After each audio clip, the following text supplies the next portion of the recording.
There's random ass people here, man.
Sean Teare, Seanteare, Chief of the Harris County DA's Office, Vehicular Crimes Division. At about 9:35 this evening, we had what we have all been talking about for a long time as the ultimate outcome of the reckless behavior that we've been seeing a real uptick in Houston. We had one of these illicit underground car meets here in the parking lot where I'm standing on the feeder road of 290. And as it spilled out onto the feeder road, we had one individual who informed the group that he was going to do a flyby or drive past the group at an extremely high rate of speed. He did so. He collided into another car who wasn't participating, and as doing that, he and the other car skidded out into both sides of the feeder road. They struck at least 3 pedestrians very seriously. One of those pedestrians is deceased here at the scene. 2 were transported by Lifeline with very life-threatening conditions. We're monitoring those really minute by minute to see if they do pull through. We have the suspect here in custody. I've accepted 1 charge of manslaughter already on that suspect. As the other 2 seriously injured individuals progress, if any of them pass, then obviously another manslaughter charge for each of them will be forthcoming. If they pull through and survive, as we all hope they do, he will still face 2 other charges of reckless aggravated assault with a deadly weapon, in this case a vehicle, for each of those. So that's the briefing. But as I said in the open, this is the ultimate outcome. We've all known it for a long time. Sheriff Gonzalez was had a lot of foresight in putting together a task force specifically to go after these type of individuals who take over intersections, who go forward and take over our streets and parking lots, and not only put themselves in danger, but put the people who come to watch it in danger. And that's exactly what we saw here tonight. These individuals that are deceased or in grave condition were here voluntarily to watch these type of actions with cars. But it doesn't mean that they needed to die. We've got to stop this. And so because of the sheriff's task force and our close work with it, we're re-upping our efforts after this. We're going forward even more. In the last 3 days, the Sheriff's Department alone has arrested a number of these individuals directly through the task force. We've accepted those charges and we're going to prosecute those cases.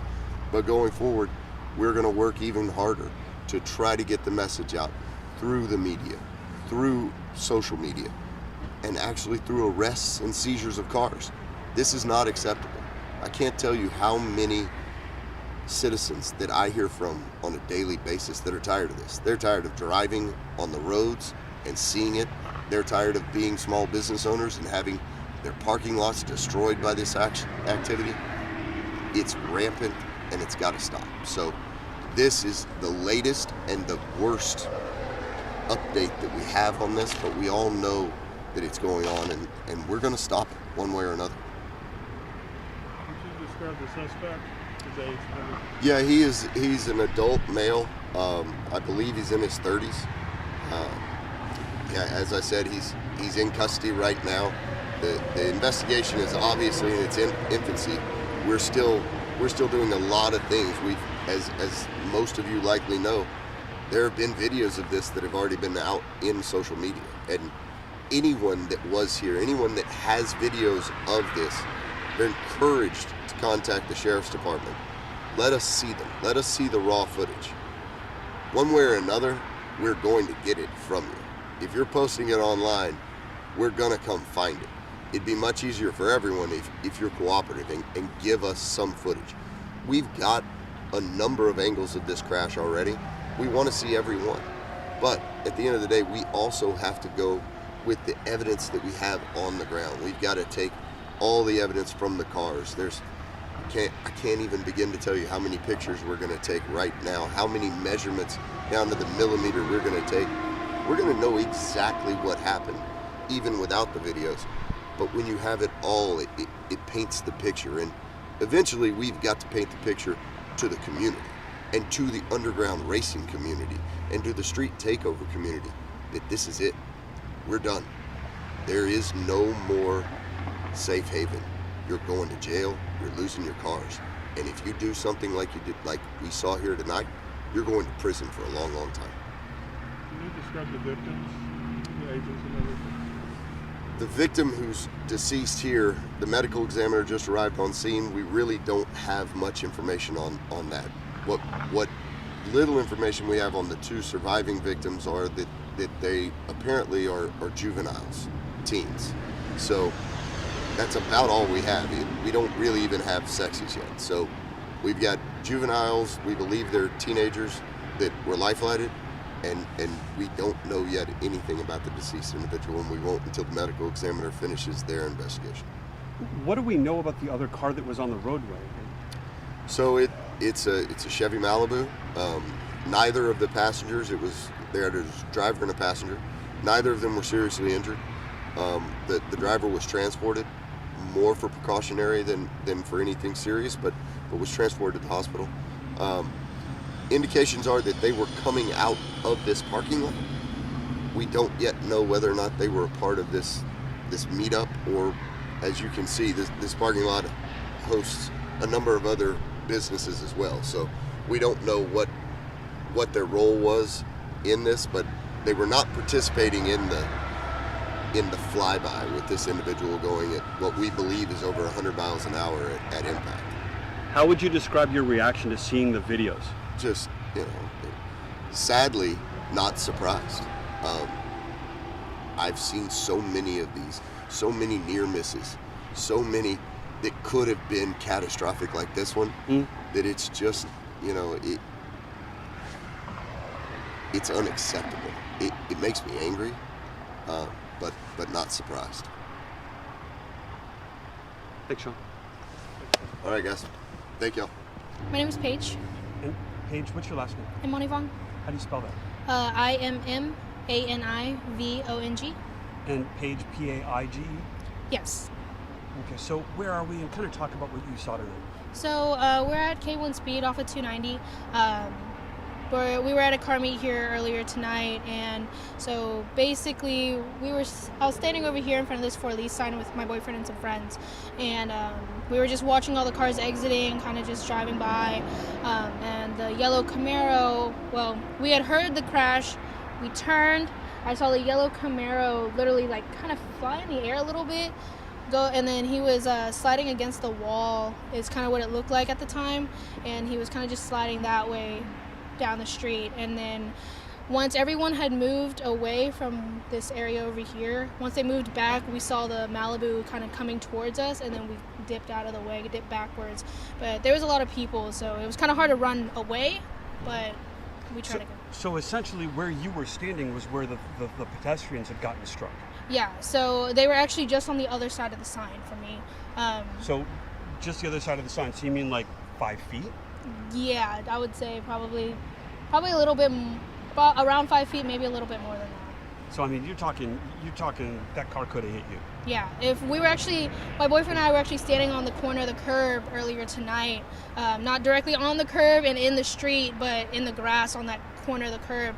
And if we were still standing there, we definitely would have gotten hit by the car. How do you feel about what you saw, what you experienced? Definitely a little shooken up. Never been in this situation before, but I know that, I needed to remain calm. I'm one of the ones who I know there's a few people who called 911. I was one of the ones who called 911. I was actually standing over the deceased whenever I was on the phone with them. I was telling them what was going on. And then once they asked me what was going on with the Malibu, if there was anyone in the Malibu, I walked over, and that's when I saw the other two on the ground next to the Camaro. Does this change your perspective on the stuff that we see on the streets? Definitely. It was definitely a life lesson to, everyone knows that they should slow down, not going that fast as he was going, but definitely to be a lot more aware of your surroundings. And, there's only so much we could do in that moment in time, but it was definitely a life lesson to be more aware of your surroundings, slow down, drive safe, and be aware. I said that again. Paige, I really appreciate your time. Thanks.